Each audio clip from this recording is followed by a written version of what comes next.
नमस्कार मित्रांनो, स्वागत आहे तुमचं आपल्या एका नवीन व्हिडिओमध्ये। मित्रांनो, आज आपण आलोय कोंडमाळा या इथे, म्हणजे चिपळूण तालुक्यातील कोंडमाळा या गावात आलोय। कोंडमाळा इथे दरवर्षी चिखल नांगरणी स्पर्धेचं आयोजन केलं जातं आणि ती स्पर्धा बघण्यासाठी आज आपण आलोय। आज आपण आपल्यासोबत दोन मित्र आहेत। माझ्यासोबत सन्मुख आहे, हॅलो, आणि बाळा सुद्धा आहे, आमचा मित्र आहे। तर आम्ही तिघेजण शर्यत बघण्यासाठी आलोय। आजची व्हिडिओ ही थोडी जरा वेगळी असणार आहे, ती तुम्ही नक्कीच बघा आणि व्हिडिओच्या शेवटपर्यंत एक मजा असणार आहे, ती तुम्हाला मी दाखवणार आहे। आणि खास सन्मुख ड्रोन घेऊन आलाय।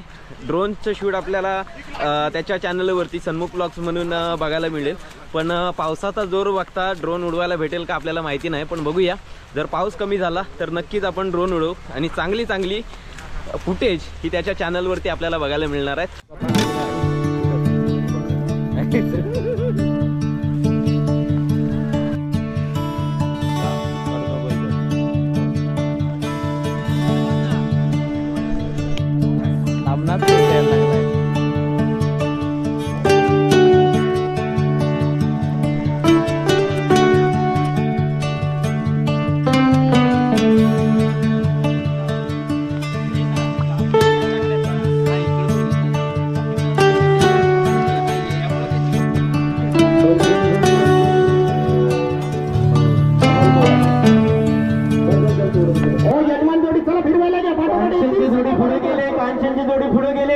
त्याच्या पाठोपाठ सगळ्या जोडी येतील मित्रांनो। कोणाचं नाव घ्यायला पाहिजे, नाव घेतल्याशिवाय जाणारच नाही। मन्या देसाई, जयराम दादू किंजळकर, केदार बाजी, बैलप्रेमी ग्रुप, अमोल पवार, रामाकृष्ण किंजळकर, शांताराम मामा हरेकर, महेंद्र रामचंद्र मते, लक्ष्मण रामबाडे, जयदेव धामनाथ, सार्थक लोटेकर, त्याप्रमाणे प्रमोद देसाई, कैलासवासी ओमकार सुरेश जाधव खेरशेर, शिवान सुनील धुलप, रवींद्र जाधव, अरविंद जाधव, जयराम दादू किंजळकर म्हणजे गणदादा किंजळकरांची जोडी बघा। असं शेतकरी बांधव पाहिजे। अरे प्रत्येकाचं नाव घ्यायला हवं कशाला?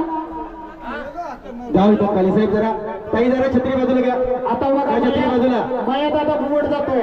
चला एका पाठोपाठ एक जोडी जाऊ द्या, चला। भाई देवघरकर, एकापेक्षा एक मातब्बर जॉकी, एकापेक्षा एक जबरदस्त जोड्या मित्रांनो। विविध रंगाची वासरं बघताना खूप मजा येते, कारण हेच या कोकणचं वैभव आहे। कोकणच्या या खेळामधला, अर्थात लाल मातीच्या खेळामधला हा नांगरणी महोत्सव प्रत्येक गावोगावमध्ये संपन्न होत असतो। ज्या कोकणातल्या एकही कण वाया जात नाही असा हा कोकण, आणि या कोकणच्या आज कोंडमाळा गावामध्ये हा नांगरणी महोत्सव मित्रांनो संपन्न होतोय। हळूवार पायानं, हळूवार पावलानं या ठिकाणी चालतोय बघा। गोमाने मिलिंद दादा कसा बघा। प्रत्येकाचं कसब मित्रांनो वेगळं आहे। या ठिकाणी प्रत्येकाची कला वेगळी आहे। आपण पाहतो या ठिकाणी नागर खाली लावा भाव, हे लाल हा असू दे, फाल नसू दे, सिद्धी मामाची जोडी जाते। एवढ्या जोड्या घरा घरा घरा फिरायचं आणि पाठीमाग इरगुंडी राहायची, मग उद्या नाव येतील राणे साहेब। एवढ्या मोठ्या चोंड्यात 70-80 जोड्या फिरल्या आणि इरगुंडी राहिली कशी? इरगुंडी ती राहणारच नाही, कारण नागराला फालच नसलं तर काय नाही। तरी एवढ्या जोड्या फिरल्या तरी इरगुंडीचा प्रकार राहायला नको, म्हणून म्हणतो आपल्याला चला जोड्या फिरू द्या। चिखल उत्तम प्रतीची व्हायला पाहिजे। दाडसा ठेवला काय ना राणे साहेब? दाडसा बाकी आहे का काय? नाही ना? ओके ठीक आहे, मग फिरवू दे, करा चिखल फिरवा। घाटीवाले पण पाठोपाठ या, चला। घाटीवाल्यांना विनंती असेल, गावठी बऱ्याचशा जोड्या मैदानात उतरल्या आहेत। सर्वच्या सर्वच काय रे भावानं, हो जाकी आतमध्ये उतरलेत ते? हा, सगळेच जाकी झाले, मध्ये फिरतात ते सगळेच जाकी आहेत काय भावानो? किती जाकी साहेब या ठिकाणी तयार होताना दिसतात बघा। काही रेनकोट नुसतं आपला पॉवर टेलर घ्यायचा, घरची लावणी लावून मोकळं व्हायचं। बैल जोड्या जर आपल्याला नम्रात आणायचं असेल तर त्यांची सेवा करणं सुद्धा, कारण घरच्या पाल्याला भाकरीचा तुकडा कमी द्यायचा, पण बैलाची जोपासणी करणारे अनेक शेतकरी बांधव आहेत, ज्याच्या अभिमानाने नावं घेतो मित्रांनो। सुगन साहेब, घोंगडीचा विषय काढला म्हणून सांगतो, वरकर साहेब, पेटकर साहेब, गेल्या वर्षी देखील आम्ही 200 घोंगड्या वाटलेले, त्याच्यातल्या झाल्या होत्या गेल्या 24 तारखेला यशवंतप्पा भागडे काय गाठायची गरज नाही. प्रत्येक शेतकऱ्याला 200 शेतकऱ्यांना मी घोंगड्या दिलेल्या आहेत. मित्रांनो तुम्ही माझ्या मागे बघू शकता की पूर्ण नांगरणी सुरू आहे. कारण इथे उद्या आज एवढा अखंड मळा आहे, तर लावणी लावला जातो. आता एवढी मोठी लावणी एक दोन किंवा मशीनने शक्य नाही, तर ही एवढी सगळ्या जोड्या एकत्र येतात आणि ही लावणी लावली जाते. ही या नांगरणी स्पर्धेची एक खासियत आहे. मुंग्यांसारखी माणसं येतात साहेब, मुंग्यांसारखी. युट्यूब वाले कधी कधी प्रश्न विचारतात, अहो इतकी लोक येतात कुठून, इतकी लोक येतात कुठून, अजून पुन्हा त्यांना शोध लावायचा आहे साहेब. या ठिकाणी हा खेळच असतो. पळताना जबरदस्त या जोडीची सुद्धा कसं बसतं. आणि जोडी क्रमांक 19 संतोष सीताराम आले आंबेरीवाले गेले बरेच वर्ष स्ट्रगल करणारी जोडी आहे मित्रांनो. सीताराम संतोष सीताराम आलेम यांचं खरंच कौतुक आहे. प्रत्येक मैदानावर ही जोडी निश्चित असते. यारांनो अनेक मित्र तयार झालेत, पण आकाश मार्ग अर्थात ड्रोन कॅमेऱ्याच्या द्वारे आजचं हे छायाचित्रण करणारे आमचे मित्र यांचा यथोचित मान सन्मान आदरणीय वरेकर शेठ आणि सहदेवजी बेटकर साहेब यांच्या शुभ. यातून आपण पाहतोय अतिशय चांगला नजराणा ड्रोन वाले उडत्या कॅमेरा या ठिकाणी दिसू दे. हे छायाचित्रण आजच्या या कोंडमाळ्याच्या जबरदस्त मैदानावरती सुवर्ण अक्षरामध्ये नाव कोरण्यासाठी सर्व शेतकरी बांधव सज्ज असताना या जोड्यांचा थरार संपन्न होतोय. सर्वप्रथम गावठीवाले 39 जोड्या मैदानात उतरले आणि आता मात्र 22 जोड्या घाटी गटामधून. अप्रतिम दृश्य, सर्वांच्या डोळ्यांच्या नजरेमध्ये कैद करणार हे जबरदस्त दृश्य, अफलातून दृश्य, सर्वांना मनमोहक वाटणारे असं दृश्य या ठिकाणी जमा होतंय.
तो पूर्ण करून घेताना दिसतात. घेऊ मधला जो भाग राहिलाय ना तो एकदा पूर्ण करून मग ते फिरतील बघा.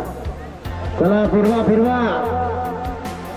मित्रांनो आता जे तुम्ही दृश्य बघितलात तर ही सामूहिक दृश्य आहे. आणि अशा आपल्या इकडे रत्नागिरी जिल्ह्यामध्ये जेव्हा जेव्हा ही नांगरणी स्पर्धा सुरू झाली तर त्या टायमिंगला भात लावणी आणि नांगरणी स्पर्धा म्हणजे सामूहिक नांगरणी आणि भात लावणी असं त्यावेळेचं स्वरूप होतं. पण आता काही आपण जी मैदानं बघतो तर ती फक्त शर्यतीसाठी भरवली जातात. पण मित्रांनो हे काहीतरी आपल्याला हे जपलं पाहिजे आपण की नांगरणी स्पर्धेचं, की जिथं भात लावणी होते हे खरंच का एकंदरीत केलेलं आहे. कारण मध्यंतरीच्या काळामध्ये म्हणजे अजूनही सुद्धा बरेच लोक शेती ही बाजूला ठेवत आहेत. जो तो आपल्या व्यवसायात नोकरीत गुंतलेला आहे, त्याच्यामुळं शेतीकडे बरंचसं दुर्लक्ष होतं. पण एक फायदा या नांगरणी स्पर्धेचा हा एक फायदा झाला. बरेचसे असे तरुण आहेत की ज्यांनी शेतीसाठी नाही पण शर्यतीसाठी तरी बैल पाळायला घेतले. म्हणजे बैलांची जोपासना व्हायला लागली. जे बैल आधी घरी असायचे तर त्यांना कुठेतरी चांगलं खाद्य मिळायला लागलं, तयार झाले, त्यांचा व्यायाम व्हायला लागला. आणि एकंदरीत हे झाल्याच्या नंतर शर्यतीत उतरल्याच्या नंतर या बैलांचे व्यवहार व्हायला लागले. बैलांच्या या व्यवहारामुळं आर्थिक जी आपले हे आहे, काही असे सुद्धा लोक आहेत की फक्त हे बैलांचे व्यवहार होतात आणि त्यांच्यावर त्यांचं घरसुद्धा चालतं.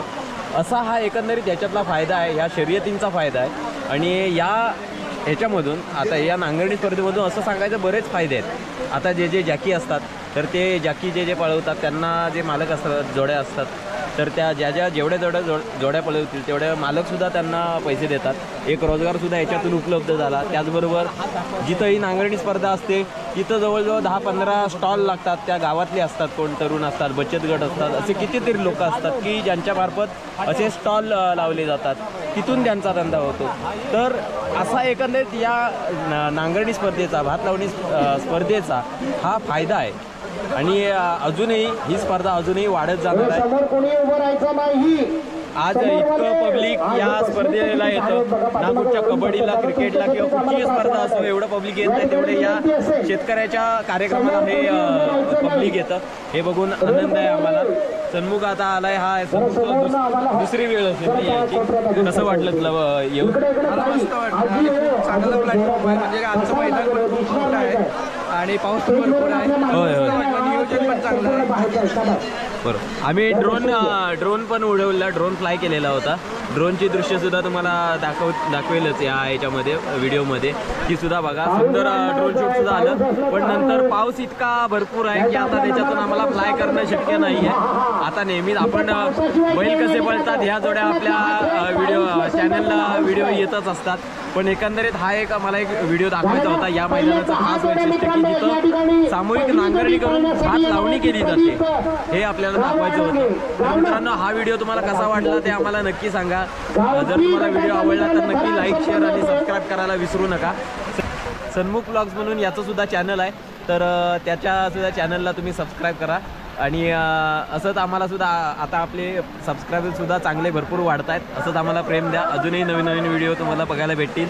तर पुन्हा एकदा भेटू आपल्या एका नवीन व्हिडिओमध्ये. तोपर्यंत धन्यवाद. या ठिकाणी मला वाटतं